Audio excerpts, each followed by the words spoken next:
Good morning. I am Jin-Hee Kim, Executive Vice President at Aspen Institute. And for some of you who may have been in my earlier General Assembly, there's no teleprompter, so we won't be having any technical difficulties. Cultural institutions have always played an important role in our society, reflecting on our past and imagining our future. Throughout time, they have encountered challenges and opportunities and even shepherded civic engagement. So what role do artistic institutions play in elevating the cultural imagination, and what responsibilities do they hold in expanding access to arts? This conversation explores how museums, foundations, and cultural leaders can foster deeper civic engagement, strengthen communities, and ensure that the arts remain a vital force in public life. To explore these important and timely questions, we have an incredible panel with none other than three vitally important figures in the creative world. President of Arts, Culture, and Heritage at Chanel, Yana Peel. President and CEO of the Lincoln Center for the Performing Arts, Mariko Silver. Historian, author, and secretary of the Smithsonian Institution, and longtime friend and co-conspirator, Lonnie Bunch. And the one and only actor, playwright, and professor, Anna DeVere Smith. Thank you so much, Cindy.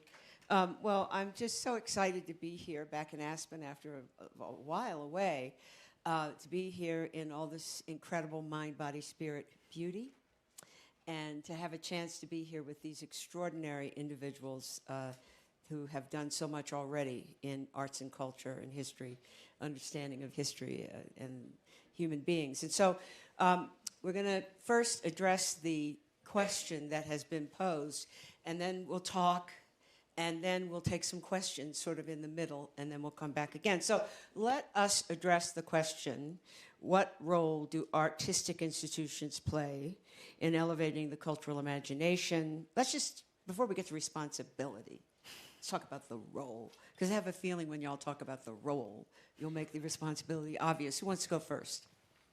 Oh, I'll let my colleagues go first. All right, ladies first. All right, that is so kind of you.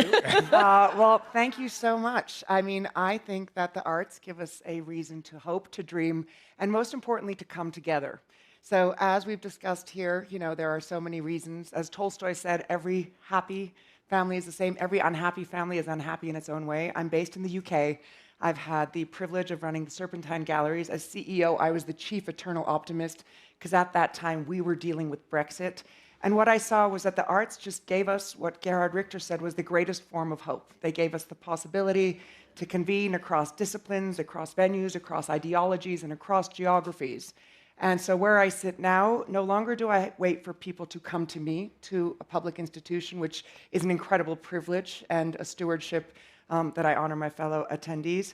Now running a foundation for a private company that does not want to have its own museum, I'm able to be very localized, to think about what it is at the local level that matters most, what's coming next, and to really steward a century-old tradition of thinking about how artists can be given freedom, how they can be given the time, the space to create, and ultimately that's the luxury. So for me, the arts are the greatest form of hope. And it's a pleasure to be here on this panel. All right. Dr. Silver? So I'll break that into two parts, if I may. One is the role of the arts, and the other is the role of arts institutions. So when I think about the role of the arts, I would plus one to everything that Yana said. And for me, the arts are an invitation to feel. They're an invitation to be embodied. They're an invitation to understand ourselves and each other as fully human. That's true whether it's visual art, whether it's performance art, whether it's a concert. Those moments where you are connected, you're invited to be connected to yourself and you're invited to be connected to one another, are essential to our humanness. And we need art and artists to bring us into that space. Because we all live our lives like right up here most of the time, right? We're like making decisions and doing things and whatever. But the rational mind is like at the end of the process. Everything that comes before is who we are and how we feel. And understanding both who we are and how we feel and who you are and how you feel. That's the invitation that the arts provide. And the arts invite us to do that together in community. So what's the role of the institution? The role of the institution is to create and make the space for us to bring artists forward so that we can step into a future imaginary that is different from the moment we live in. Right? That future imaginary, I rely on artists to help me feel what the future could be. And I rely on artists to help me feel what the past might have been like. And without that, how can we possibly then engage our rational minds to make good decisions about who we want to be individually and together? So I think the role of the institution is to create and hold that space where we can live artists forward and we can live imagination forward. Dr. Bunch. So I'm the Philistine historian here. I want to talk a little bit about culture, because I would argue that this is a moment where culture is so essential. Culture is under attack, and culture is important because culture in many ways is the glue that holds us together. When you think about what these institutions do, they protect that glue. And when that glue frays, so does the country. And I would argue that what is so important about culture for me is that it does give me hope, but what it also does, it gives me strength. It gives me a bulwark to stand against wind and tide. It gives me an opportunity to understand by basically grappling with things I would never do in my normal life. It gives me the opportunity to be made better. And in essence, what it does more than anything else is that it really does remind us of our interconnectedness. And it helps us break down the barriers that many people are now trying hard to build. Ultimately, these institutions are crucially important because they have an opportunity not just to protect, but they have an opportunity to change. Because I think what you're seeing is a rapid evolution in culture, in who gets to do what, who is doing the best work. And the challenge for these institutions is to be as nimble as the artists themselves, to be as flexible as the need of this moment demands, to be the kind of institutions that, in essence, allow culture to be the thing that is our reservoir of possibility. It's the reservoir that allows us to dip into to find hope, to find understanding, to find clarity, to find our humanity, and to find ourselves. Thank you. So I want to pick up on your word nimble for a minute. And I'm thinking about the fact that all three of you do have many, many responsibilities. Some of them are to your community, some of them to your artists, some of them are to your subscribers, some of them are to your board. And I'm just thinking about something that Kate Levin, former Commissioner of Cultural Affairs, is Kate here? She's here. She's here. She's somewhere. She's halfway raising her hand. And, I often go to Kate when, I need to understand something. And so I certainly went to her about this panel. And in our conversation, she left me with an unforgettable image of the artist as the dog on top of the car. The dog on top of the car that's moving. And y'all are sort of the ones driving the car. And there are certain expectations from all the people who are responsible to you, but the artist is often outside of the parameters of where we think we should be and even be safely. So how do you put together the inherent unpredictability of art? And if you're talking about a future imaginary, sometimes some artists are crazy enough to be hanging on the future. So how do you put it together? You're so respectable looking, but how do you put that together? He's respectable looking. I'm going to touch on this as the outsider because you're putting it together. And as Kate Levin just mentioned, our role is to let artists art. So I think the reason that the cultural institutions are so important also is the arts leadership. How good is a cultural institution as a piece of hardware without the engineering, the programming, the real leadership that is really enabling those artists to go further than they can go themselves? So I do think that the challenge at the moment, or the opportunity, is to look at the leadership in these arts institutions and to appreciate what an extraordinary challenge it is to largely be underpaid CEOs that do not have the resources available that other CEOs and industries do have, And I do think that the opportunity is for us to enable those cultural leaders to drive those institutions with the dog on the car or inside the car as it may be. For that, I have to give a shout out to the Aspen Institute. We have a program with the Aspen Institute where we bring leaders like those who taught me in the Crown Fellowship what is ethical entrepreneurship, and to bolster those leaders, to appreciate that there's so many stakeholders, there's so many audiences, and what we do in China when our leader says what we need now is to build the first public arts library in China, or a leader in the UK realizes that the National Portrait Gallery has 20% representation of women, is so different than what the leader at CalArts says when he says we need to empower artists to make sure that they harness the greatest technologies of our time. So I love the point about arts institutions being important, but I'd love to give the platform to arts leaders, because you're really what make the institutions so great. I think the challenge for me is that, I run an institution that is 180 years old, and it's only made nimble by the artists that we bring in. And that in essence, what I think is the engine of the Smithsonian is the Art Museum, the National Portrait Gallery, the Hirshhorn. They are really forcing us to think very differently. And I would argue the real challenge is to bring in leaders who really embrace the ambiguity of the arts and embrace the ambiguity of leadership. And I think that nimbleness is what I'm always looking for in leaders.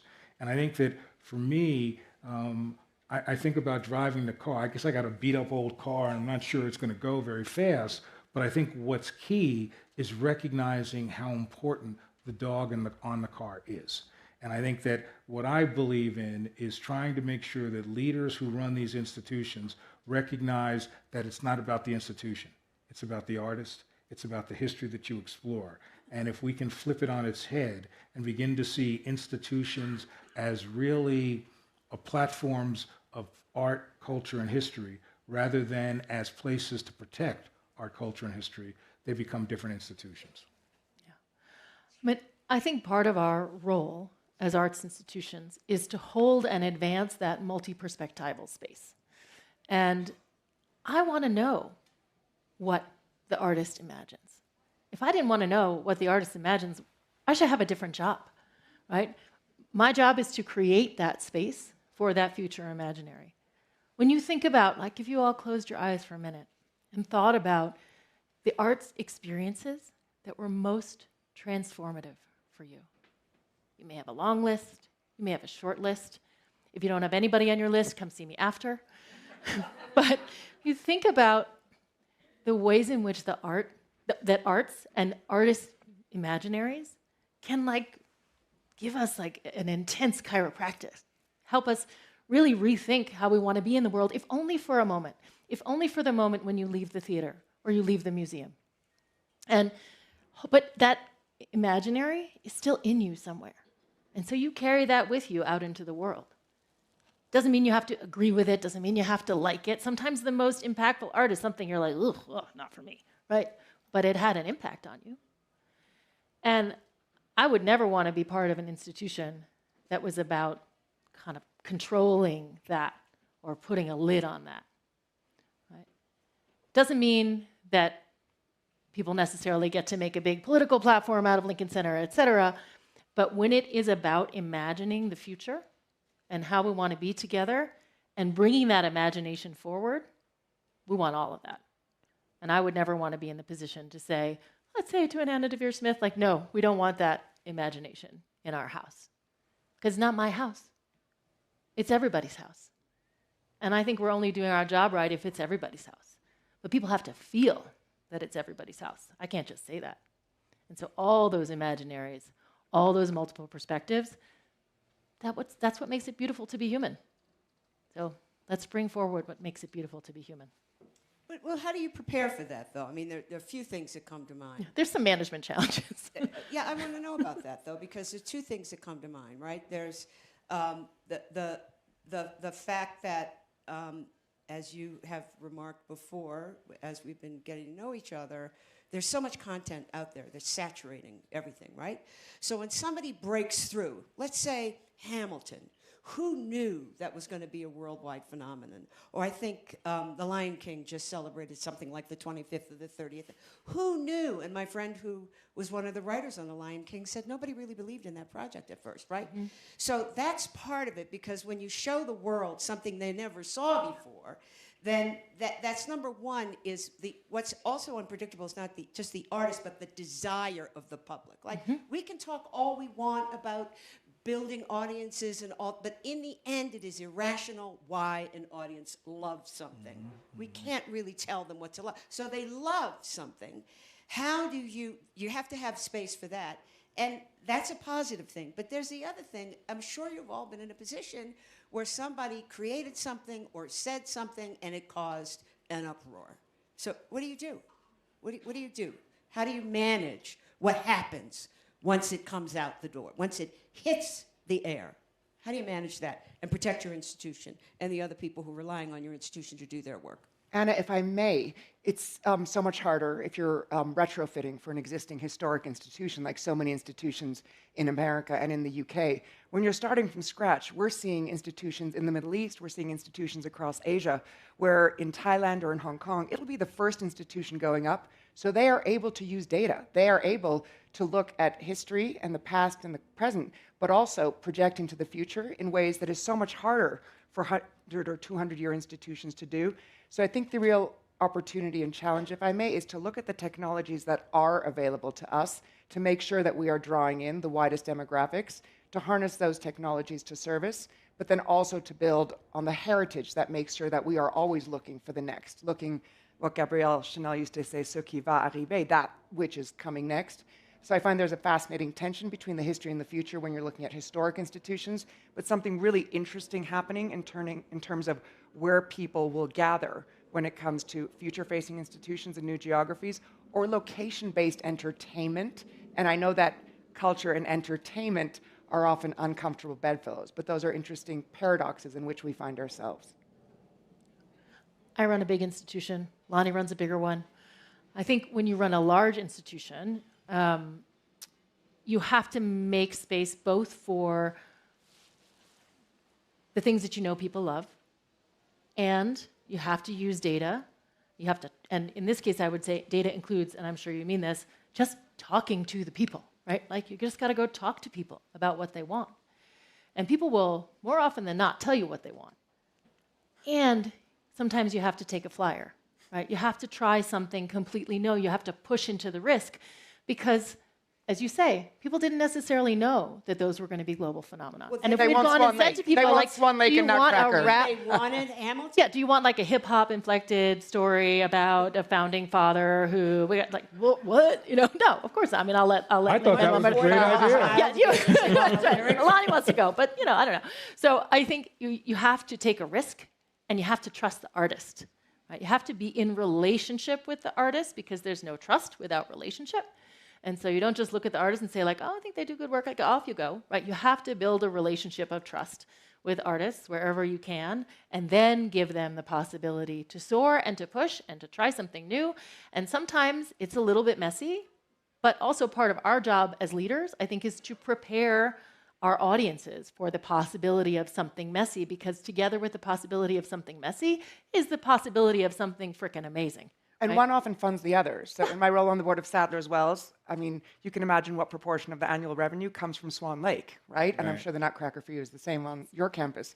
That enables you to fund Wayne McGregor. That enables you to fund Boris Seva and his hip-hop attempts. So it's really interesting in terms of how one often funds the other. So I think the role of a great leader is also to figure out what is that give and take. And we have to talk and we have to offer, right? Because leaders make assumptions about what people want, right? But what people want and what we think people want is inevitably not always going to be the same.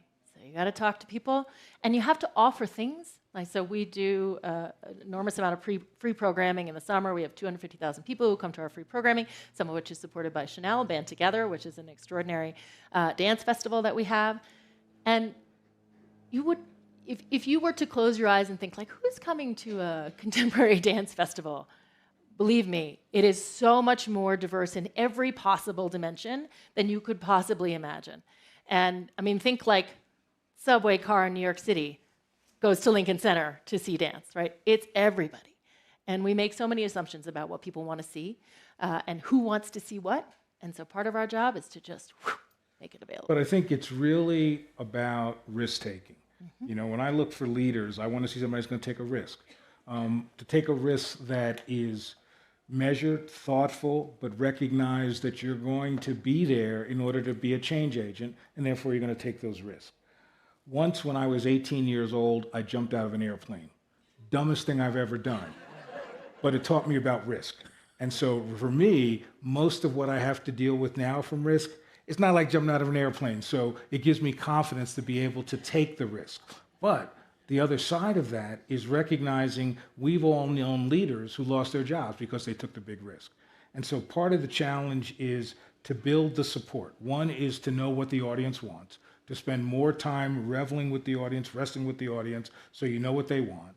Then it is really, as a leader's job, it is to sort of deal with the boards and the governing bodies to be clear where you're willing to take risk and to hear from them where they're afraid of risk. And your job is to make them more comfortable with risk than they would be as a governing body.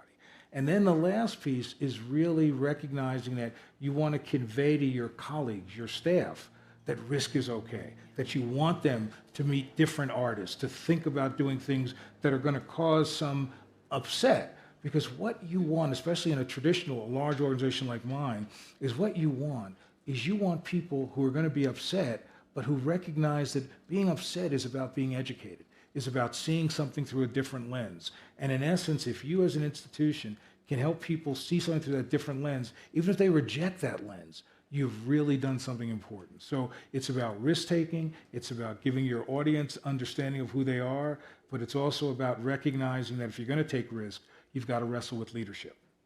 I love, if I may, on the risk, last week we reopened a 100-year historic venue, Gabrielle Chanel, where she enabled Salvador Dali to paint 11 paintings, where Winston Churchill wrote the history of the English-speaking people. And I thought, after Art Basel, how can we gather 40 great patrons of the arts on this site? How can we have them navigate through this historic venue? And I thought, what do you do when you don't know what to do? You call an artist.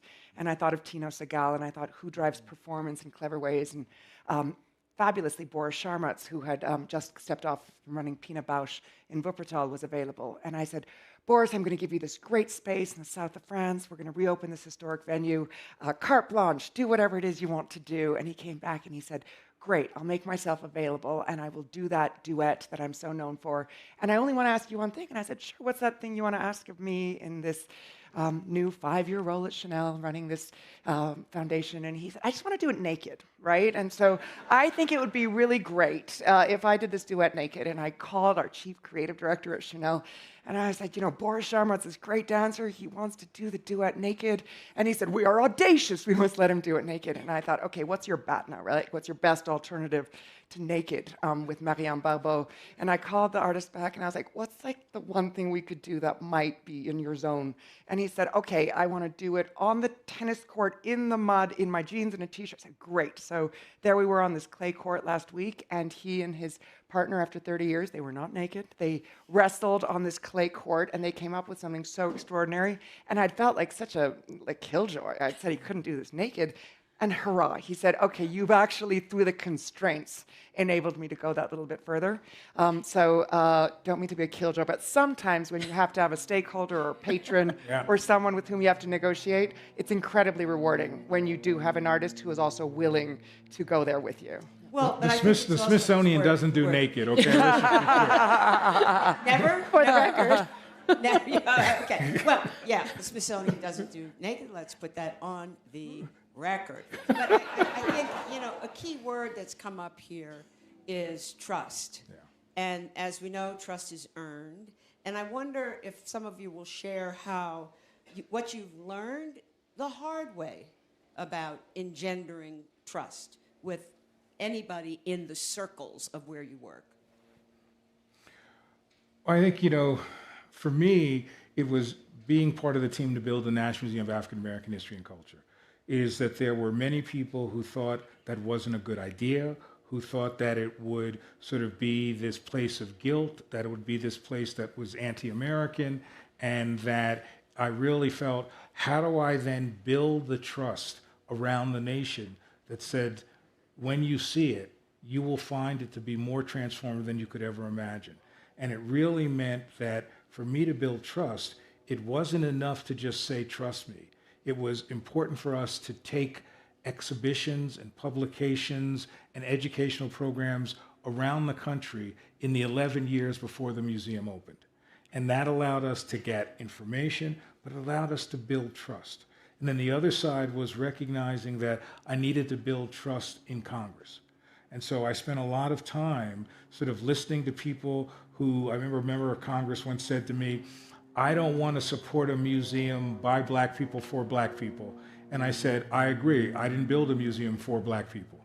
I built a museum that was the quintessential American story. So really recognizing going into the lion's den was part of the way to build trust.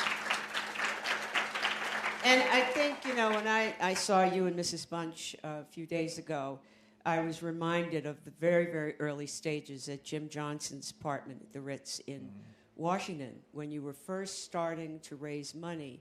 And so there's the trust that you need, but there's also, how do you find out about the will of the people, right? Because the checks are one thing, but how do you find out about the will of the people to have something? Like you said, they don't necessarily know they want it yet. Right. Right. So teach us a little bit about how to really learn about the will of the people. Because, by the way, let me just say, Dr. Bunch, because it's not just about art. Right. Right. If you think about what does it mean to get to the will of the people, that's about a lot of different kinds of enterprises. Exactly. I was shaped by, early in my career, going to do work on slavery. And I was on a plantation where a man named Princey Jenkins had lived in the slave cabin with his enslaved grandmother. So it was like the holy grail for a historian. And after spending days with him, at the end of the conversation, he said to me, I don't know what a historian does, but your job, if you're a good historian, is to give the public not just what it wants, but what it needs. And that notion is really what shaped my idea of saying, we're going to try to find the trust. We're going to try to get people to feel comfortable, but we're going to recognize that that's not the job. The job in this particular case is to say, here's what you need to know. And we're going to stand firm to make sure you're going to get the chance to wrestle with that.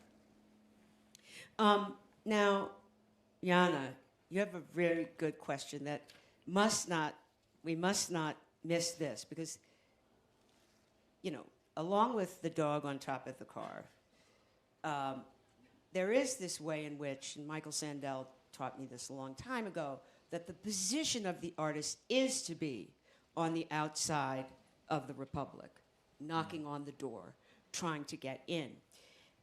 How do you make the conditions for these outside people to daydream in a world that is so full of reason and efficiency? Like, Conditions to dream. sure. Where, how? No, I'm course. thinking back to Aristotle. I'm thinking about the agora. I'm thinking about going around and asking the people who know what is happening, what the artist needs. We could never be in a position to suggest that there is one thing artists need, be they in Tokyo or Toronto. And with that said, it's really very much about having, for the next prize, a group of 50 nominators who are much better positioned than I am to figure out who is the next Damien Wetzel. So we will ask Damien Wetzel who it is, and it could be Devon Tynes. And that's how we figure out who it is that the artist could be.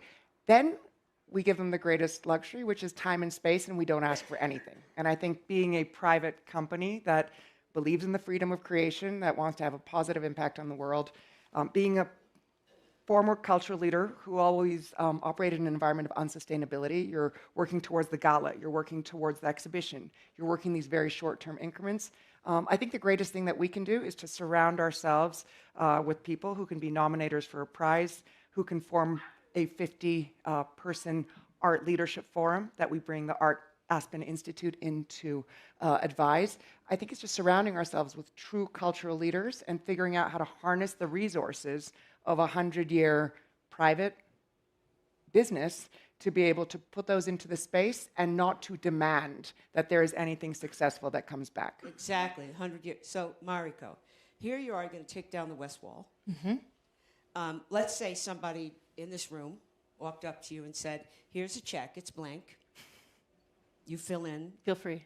the numbers.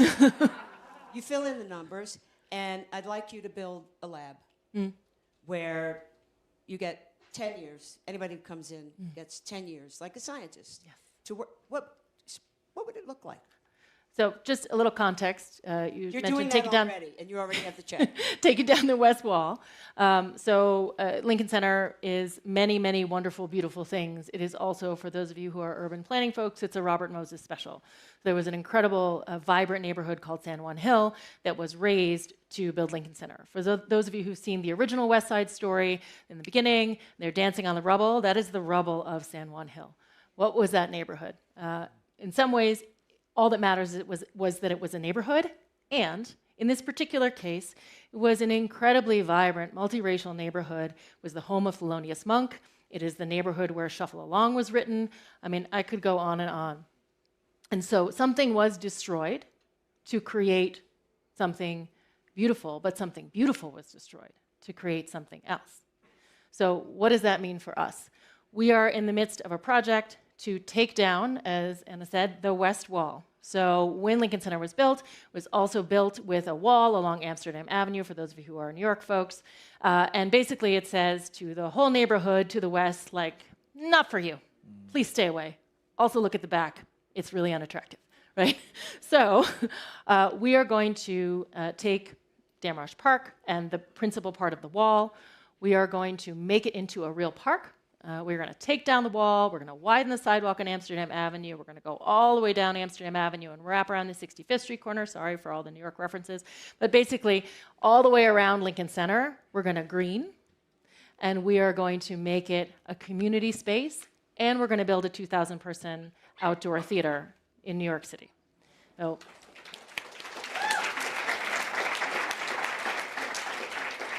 and it's going to be beautiful, and you all should come, and we're still raising money for it. And how did we come to this place where this was the idea of what we were going to do? Right? So we knew we wanted to make a better park. We knew we wanted to take down the wall. But to the question about trust, we might have had an idea of what we thought people would want. But we undertook a 3-year process to engage with the community and New Yorkers and visitors to Lincoln Center about what did they want. What did they want? They wanted water, they wanted shade, they wanted green, and they wanted it to be a performance park for the people. So that's what we're going to build. And the most gratifying moment of this process so far is we had a community open house for the design, and somebody came up to one of our longtime staff members and said, "We didn't think you were going to listen to us. When we told you that we wanted this, this, this, and this, I mean, we're saying what we want, but we didn't think you were going to do it. But I see myself in that. I see myself in that design." And that sense of ownership, you can't do quickly.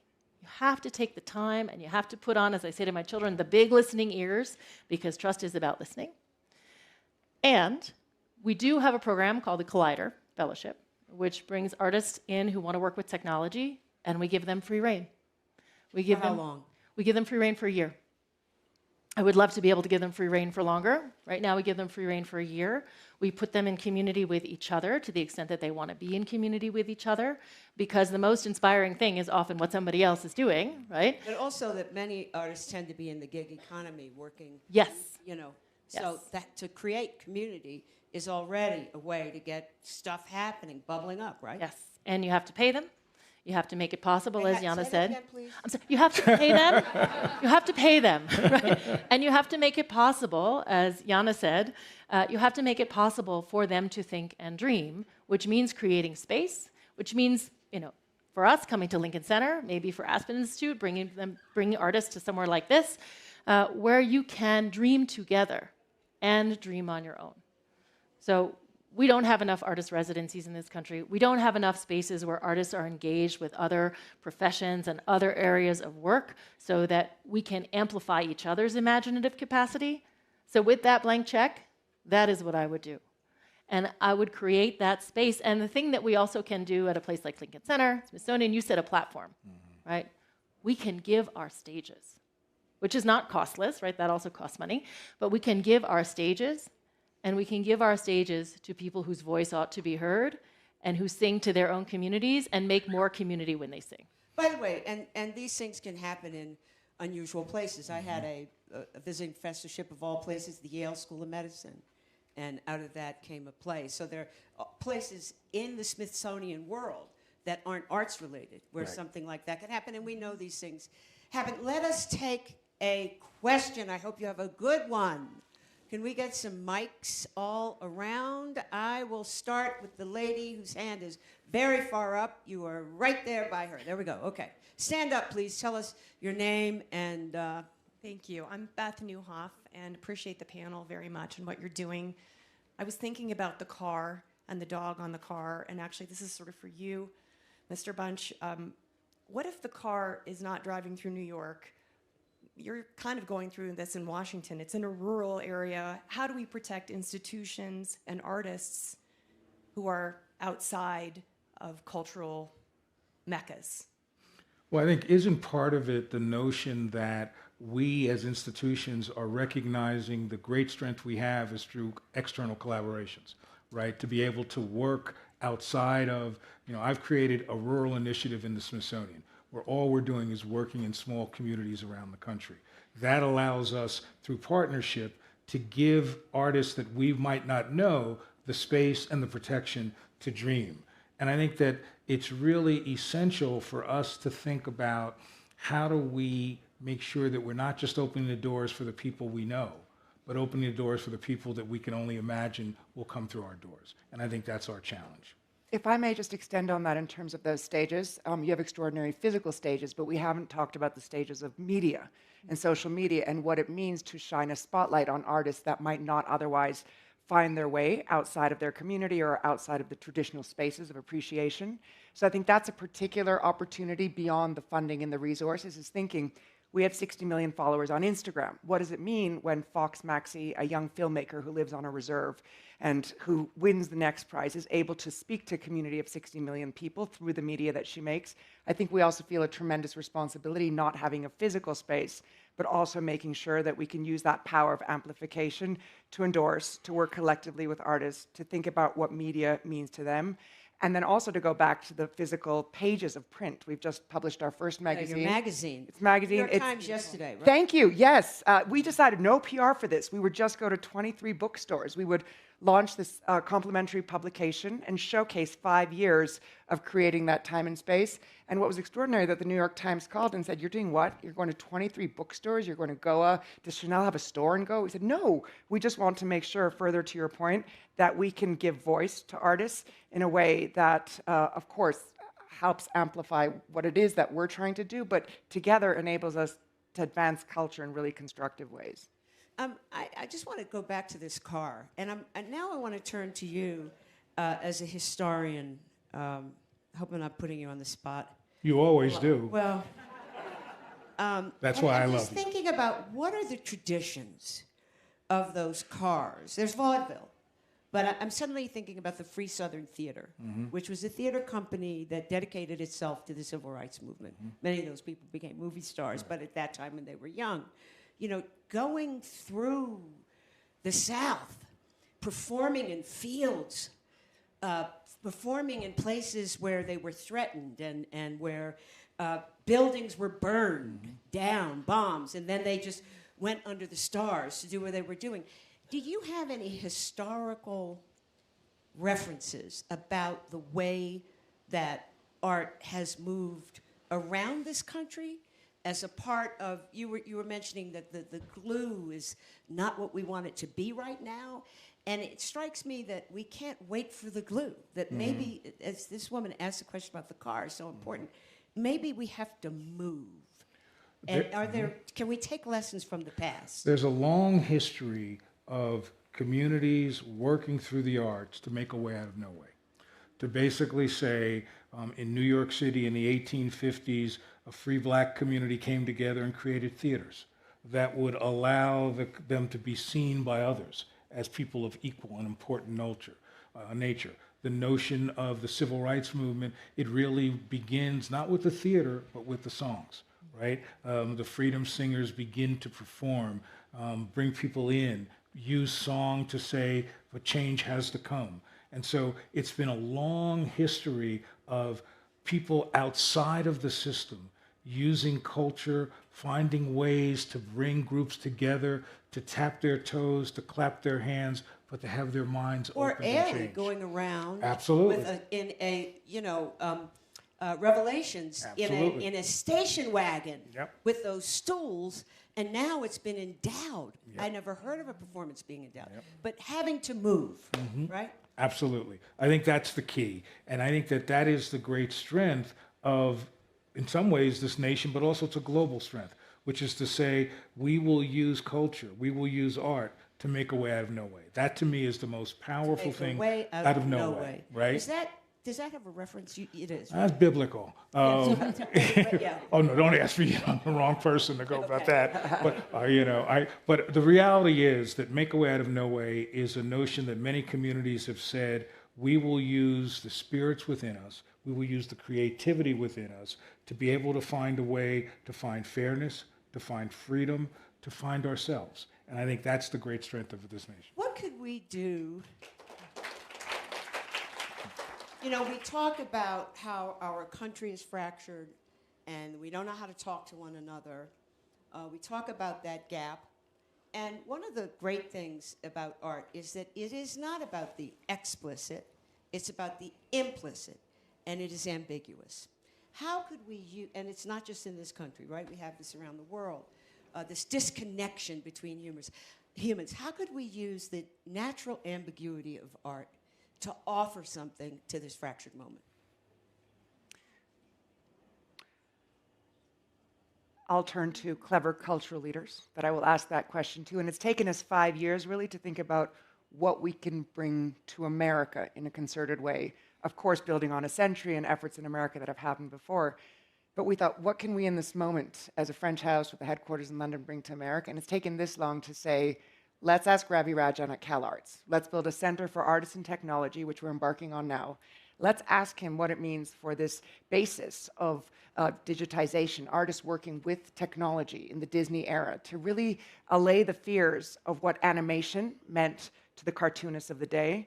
So we turned to people and asked them what it is that is needed. How can we empower artists? How can we harness what is happening on the ground today? And so it's really speaking to those people and thinking about what it is that artists can do to harness the tools that are available to them and to see a light out of that darkness. I think of Plato, I think of the cave, but I do love that Graham reference in terms of also being able to do something that is so primal, that is not just about joy and dream and hope and freedom, but also finding the solutions that so many of our political leaders, frankly, are not really offering us today. I think some of it does come from physical space and creating physical spaces sometimes where there isn't one, right? To your example of Ailey going out in the station wagon or going out into community. So you have to do that. And also to create these kind of shared temples to imagination, which is... But how would we do, what would we do? Who would you put there if we know one of the crisis we're in, or you use the language, what is the importance of culture as the glue that holds communities together? Just brainstorm a little bit about who would have to be in the room, how you would find them. Yeah. So I think, first of all, you have to shout it from the rooftops that you're doing it, right? Whatever it is that you're doing. And I think for us, it's about bringing in artists who are, as we say, artists who are community centers in and of themselves, right? They bring their own community to build a sense of ownership of the place, and then they bring additional communities, the people who already feel that they own the place, right? And so I think you have to create those interactions or create the possibility for interaction. It doesn't only happen in live performance. It particularly, I think, happens in live performance. But, you know, having been to many of your museums, it happens there too, right? You're standing in front of something and you're having an emotional experience. Someone you don't know is standing next to you, having their own emotional experience. And that is a moment in which you realize their humanity as well as the humanity of the person who made the thing that is in front of you.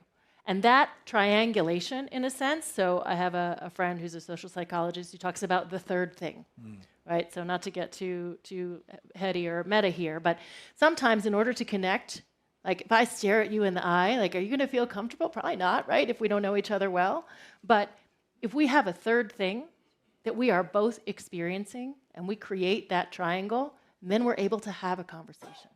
And so right now we are in like so much of this, right? So much of this, so much headbutting, so much aggression, so much destructive impulse.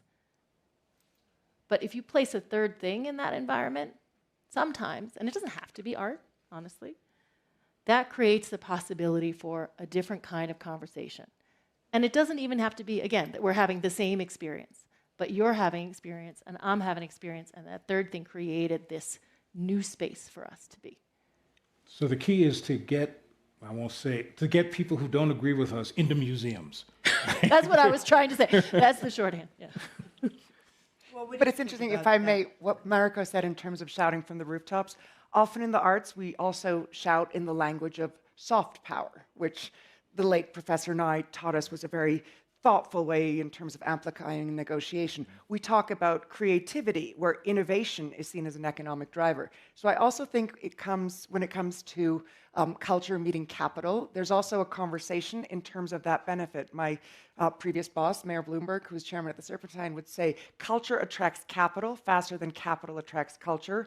So I think we do need to talk in the language of hopes and dreams and solutions, but we also need to be really honest about the economic reality, the heads on beds that you're driving, and to be at the table to make sure that the artist is at the board table, but that the business person also appreciates that without engagement in the community, there is no economic prosperity for whatever product it is you're selling.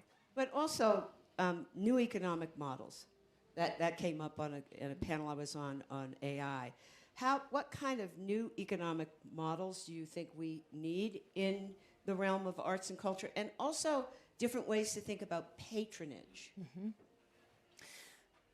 So, I will leave the patronage question to Jana, but I did used to run a foundation, and I think, again, it really does come back to relational trust that is built through relationships.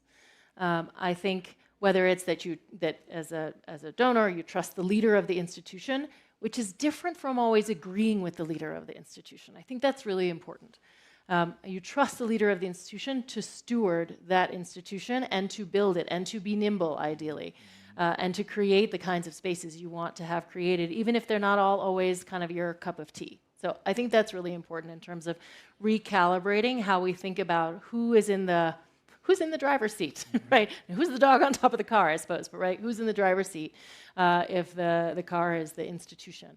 And I think that there are artists who are creating new economic models, new models for community development, and they should be, to be very frank, they should be supported and funded. Right? The Center for Cultural Innovation in California, with which I am not affiliated, led by Angie Kim, they have done an incredible job of investing in artists who have who are advancing new economic models for community and for themselves. And I think ideally we will see a flourishing of that and more investment in that, and trusting artists to imagine something different instead of being afraid that something different will be worse always. But also maybe getting rid of this idea that we don't really need to be paid because just the love of it keeps us going. You're saying that's not true? Also that we're so greedy for attention that just you looking at us is enough.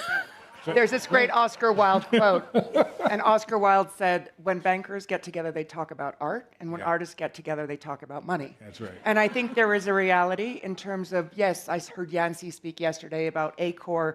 There's all this talk about universal basic income. I think in this moment where AI does need to have a responsibility to ensure that the great photographs of Tyler Mitchell get the resources back to the creator, where the great songs of Nile Rodgers make sure that that authorship is retained to the owner, and where the great authors are not scraped for their content, I think we're in this ecosystem together. It's actually very serious. That there is a need for real creativity. But we can do it. The opportunity is there.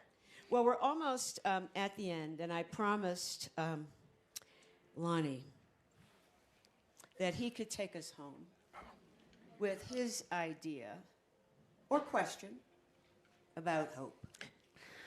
You know, at a time when I'm getting beat up every day, and the key is, how do you find hope, right? Part of hope, people say, well, you know, eventually we'll get through this. That's not hope. That's just sort of, you know, you're willing to get hit for a while. For me, hope comes from the community I studied. African Americans believed in an America that had yet to exist. They believed that there were opportunities to come together, to find allies, to find freedom, to find trust, to define America in new ways. In essence, the notion of people saying, let America be the America of our dreams, comes out of that community. So as somebody who studies that community, you have to be hopeful. Not hopeful in a naive way that will only get there. Hopeful that it is, as you said, hope is that verb that allows us to work, to struggle, to have loss, but to believe in a place that is yet to be. And that's why I am hopeful now. Not optimistic, but hopeful that we'll be. And that's the future imaginary. Yes. Hope is very connected to the future imaginary. Thank you all, and let's thank the Lord. Thank you. Thank you. You guys are great. Thank you.